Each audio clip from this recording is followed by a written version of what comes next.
5 seconds. Government will continue its effort to bring about a consensus among trade unions on the critical problems of uninterpreted production, increase in productivity, wages, and participation in management. Government has been considering methods of improving the performance of public sector undertakings. Some of these need to be restructured as holding companies so as to combine entrepreneurial vigor with effective public accountability. The Steel Authority of India Limited has been set up to reorganize the steel industry on these new lines. Further improvements in management practices and general administrative procedures are under examination. The approach to the 11th five-year plan has been approved by the National Development Council. The approach indicates the effort necessary to attain the twin objective of self reliance and the removal of poverty within a reasonable period. A number of programs proposed to be taken up in the 11th plan: the National Program of Minimum Needs, the Employment Program, the Assent on the Development of Backward Classes and Backward Regions, and the reorientation of the pattern of production with emphasis on goods of mass consumption are designed directly to attack the problem of poverty.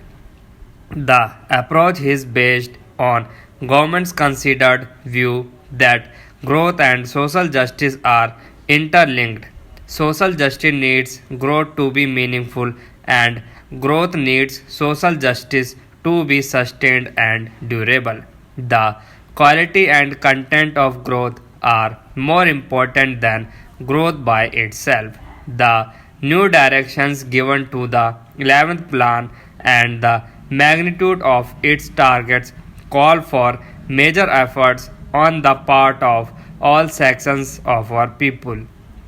We have to sustain and transfer the unity, morale, and confidence which we demonstrated in meeting external danger to the fields of economic and social transformation of the country.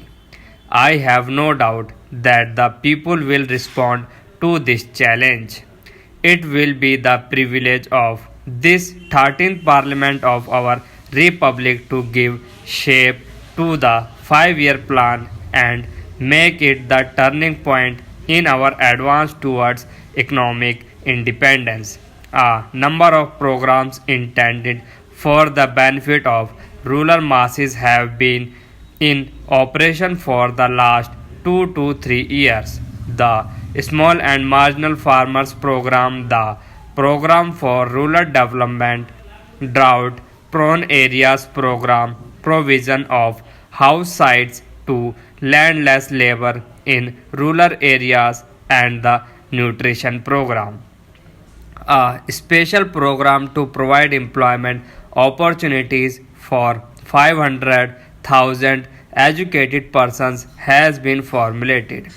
Realizing the significance of education both for social transformation and economic growth, government has decided to take steps in concern with state government for programs of educational reconstruction and development in the 11th five-year plan.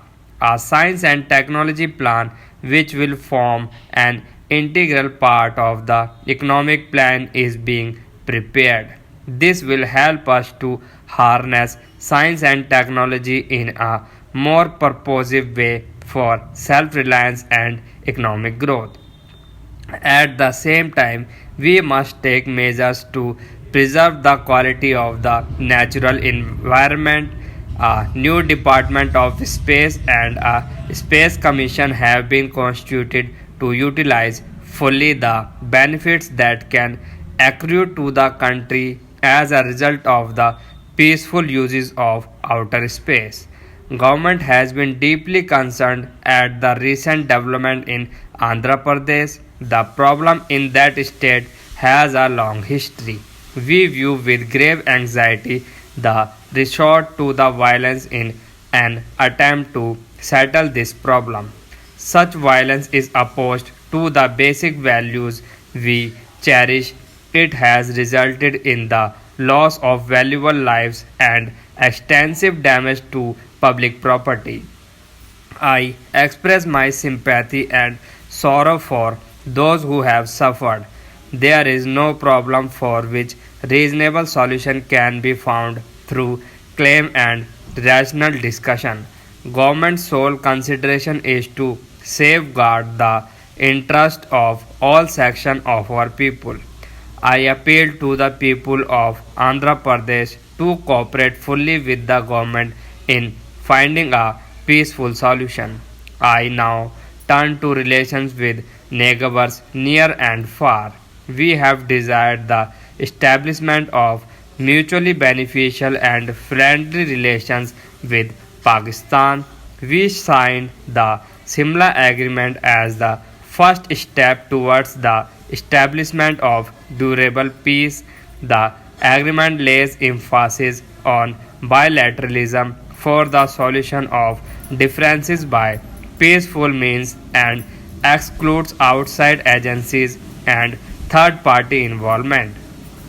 I am glad that India and Pakistan have been able through bilateral negotiations to determine a line of control in Jammu and Kashmir which is to be respected by both sides. Similarly, both sides have withdrawn their troops to the international border. In the process, India has vacated about 12,000 square kilometers of Pakistan's territory. This by itself is concrete evidence of India's friendly intentions towards Pakistan. The prisoners of war of the Western Front have been exchanged.